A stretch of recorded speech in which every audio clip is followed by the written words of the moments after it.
Bonjour et bienvenue à la minute de formation offerte par Actualisation. Cette semaine, nous allons voir les programmes de promotion de la santé et du bien-être. L'objectif est de se familiariser avec les bienfaits de ces programmes et de voir quelques exemples de pratiques comprises dans une stratégie de promotion de la santé. De façon générale, les programmes de bien-être destinés aux employés sont les programmes de conditionnement physique, les programmes de loisirs, ainsi que les programmes d'aide aux employés. Par exemple, des entreprises ont mis à la disposition de leurs employés une salle de conditionnement physique. D'autres proposent des programmes de loisirs comprenant des activités sportives ou sociales. Enfin, des programmes d'aide aux employés sont proposés à ceux qui éprouvent des problèmes personnels d'ordre psychologique ou familial ou des problèmes de toxicomanie. Une organisation saine doit donc faire de la promotion de la santé et du bien-être une de ses priorités.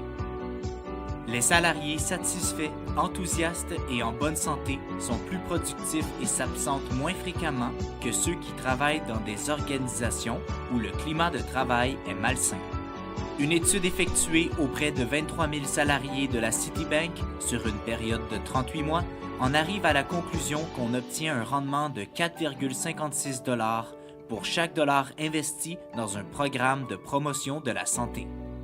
Nous allons maintenant voir quelques exemples de pratiques comprises dans une stratégie de promotion de la santé. La conciliation travail-famille.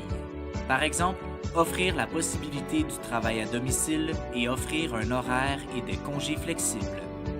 Un gymnase accessible en tout temps pour la famille ou le remboursement des frais d'inscription à un gymnase. Une liberté à l'égard des vacances, c'est-à-dire le choix du moment et du nombre de jours. Une salle de repos, par exemple, avoir une table de billard. Un programme d'aide aux employés pour leur offrir du soutien psychologique. Bref, les gestionnaires doivent proposer un travail stimulant et offrir aux salariés l'occasion d'acquérir et d'utiliser leurs compétences en songeant à leur carrière. Finalement, il faut amener les employés à participer à la prise de décision lorsqu'il s'agit de leur travail et les consulter en ce qui a trait aux grandes orientations de l'entreprise, par conséquent, aux changements qui auront des répercussions sur leurs activités. C'est ainsi que se termine la minute de formation de cette semaine. On se donne rendez-vous la semaine prochaine. Rejoignez-nous sur notre site internet au www.actualisation.com ou contactez-nous au 514-284-2622. Actualisation, formation et conseils depuis 1970.